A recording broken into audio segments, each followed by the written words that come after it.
And they need their best players firing if they're going to have a serious tilt at this year's flag. Jace, if you have a look at his ranking points, his last 5 rounds have been a lot better than his start to the season. Yeah, they have. I mean, his game in round 1 wasn't bad, but he's one of the players they need carrying the load because they've got a few players out. They need their experienced players playing well. And the reason they weren't and still aren't going that well, Nick Riewoldt, I think, is because their good players haven't had good seasons. No, that's right. I mean, his start of the year wasn't terrible, Lachie Whitfield. He's so important to them. We spoke to Leon about their inability to generate inside 50s. You'd love to have 2 of him. You'd also love to have 2 versions of Zach Williams as well, because if that's the juxtaposition that Leon Cameron faces is, what do I do with these guys? Do I put them in a position where they're delivering the ball inside 50, the most important kick, or do I put them in the back line because we can't generate defensive 50 to forward 50 opportunities? So you'd like to have a few more versions of Lachie Whitfield running around. He's almost untaggable as well with his running power. He just breaks the lines as well as any player in the competition. And his partner's Zach Williams. So he's so critically important. I mean, didn't they miss him when he wasn't playing? Because he's the one that can turn defence into attack so quickly. He loves to use the corridor. He kicks long. He's got leg speed. Yeah, they're desperate to get him going. I mean, he played such an important part in the finals last year for them through the midfield, so we know he can play that role, but they've got a lot of... They need him at half-back. Yeah, they do. They've got a lot of conservative users coming out of the back half. We know Phil Davis, who's not there tonight, but Lachie Keith, even Haynes, who's such a good ball winner. He crabs sideways a little bit with the footy. He's not necessarily a really penetrating player like this, like we see Zach Williams do. So you'd love to have a version of him to put through the midfield as well, but I think just finding a balance for him and Whitfield. Clearly no Toby Green in the side at the moment. They'd love to have him out there. But Whitfield through the middle forward and Williams in the back half just to try and rectify this, which has been such a huge issue for them this year. That's the inside 50 differential. So at least, as Leon said, the last couple of weeks, at least they've turned it around a little bit. Yeah, you just wonder the licence that Leon Cameron gives the players, because when you watch Lachie Whitfield play and you watch Zach Williams play, they've clearly got the ability to go for their kicks, but they've got the confidence to pull the trigger on them as well. You'd love a few of the teammates. They're really talented. They've got great depth in their talent. You'd love a few of those guys to get on board as well and just be a little bit more bold with the footy. It seems like they leave too much to those 2 guys. And that great lab vision is thanks to Zero. Now, guys, because right now they are a million miles away from playing in a grand final. They don't look like it. They let's just call it. They can't win the flag this year. They can't achieve anything playing that sort of footy. You believe they can't win the flag from what you've seen tonight? How could you possibly sit here and say they can achieve anything this year when they put on in that sort of performance? And so is that a disaster, Nick, given the talent they've got on the list and where they think they should be? Yeah, absolutely. Absolutely it is. You know, they've extended the coach for another 2 years. This isn't in isolation. So I'm always reluctant to make big comments based on one game, but this is... They've been mediocre all year. They have, and we've been waiting for a game where you started to see it click for them. Yeah. Well, they might have taken a couple little steps the last few weeks, but if their efficiency was really good going inside 50, well, they couldn't generate enough inside 50s. Tonight, they generated a stack of inside 50s, but they had no system. No. So, no, they're done this year. They're done. Do you concur? Absolutely. And look, we can sit there and say, yes, they're missing a few good players. Every team is. Every team's missing good players and every team's resting good players. That's part of the management. But they had a strong enough team in tonight to get the job done and they weren't good enough. 3 goals. It says it all. I mean, it was 2 goals with 1 minute remaining. How many of those goals should they have scored? Well, you may be given 1. Yeah. You may be given 1. But they were all dubious. They could have gone the other way, all of those free kicks. Yeah, they were nowhere near it tonight. Against a Sydney team that...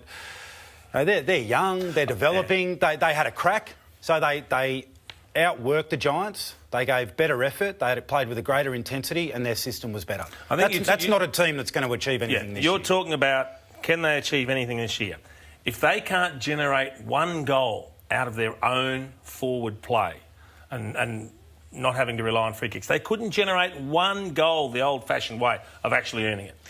equal lowest score Nothing. in their history. Yep. And we've got to remember there were some pretty dark times at the beginning of the club when they were in their infancy as well.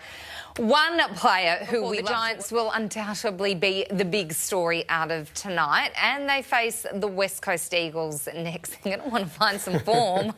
They certainly will need to. Now, I'll tell you what, they look rudderless at time in both their forward line and their back line, and it's going to help in 10 days' time against the Eagles when they get back not only Phil Davis, but you would expect that they'd get back Toby Green as well. It's not a loss about personnel, it's about work rate and system, and as I say, it will help. So Leon Cameron has always said that Green's going to miss 2 weeks with that hamstring. He said it was at the minor end of the scale, and it'll be exactly 21 days since that strain. Now, Davis could have played with that minor medial strain, but I think the club always felt like you set him up, you knock over Sydney, which is an easy task, you set him up against a 2018 grand finalist. As you can see with the injury list there, I mean, Sam Taylor's a very, very handy emerging player. He would have been great tonight. Matt De Boer was probably another week or two away.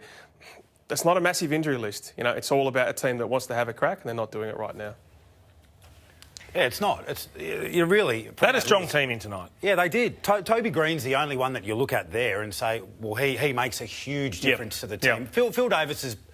He's been a great player for a long time. He's not the player that he always has been. Yep. Taylor, you mentioned, he's an up-and-comer, but he hasn't had that level of consistency. So this was absolutely a game that you expected the Giants to win. And Ralphie, some really strong words from their skipper to Fox Footy at halftime. That's right, there's going to be criticism of the players and the coach as well. We'll start with the coach. Now, this is going to be a referendum on Leon Cameron and his coaching contract and whether potentially this club has done the wrong thing in extending him. As you said there, he signed it. He hasn't quite done so.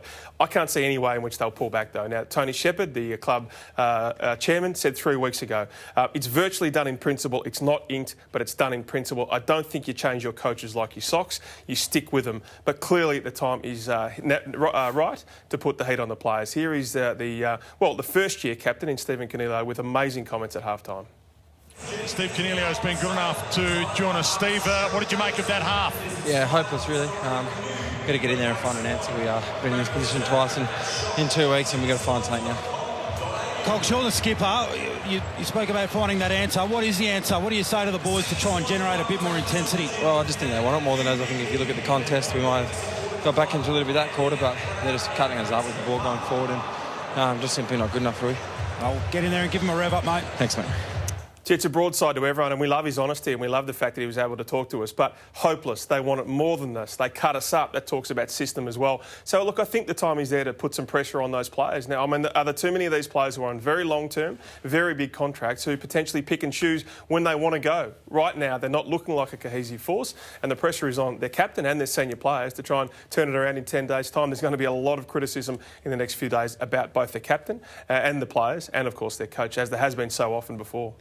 Nick, you're one of the greatest skippers we've seen in recent times. What did you make of those comments as a leader? I appreciated the honesty, absolutely. And I think you always have to understand that a player in that situation, that the level of frustration, particularly as a young captain who knows he'll be judged as the team goes. Yep. So he would have been incredibly frustrated. So, yeah, hopeless was a strong word, but it was an emotional time for him. So that's one thing. But what you've got to ask yourself for the Giants is when we see the inconsistency, not just in performance, but in intensity and effort, where is the level of accountability?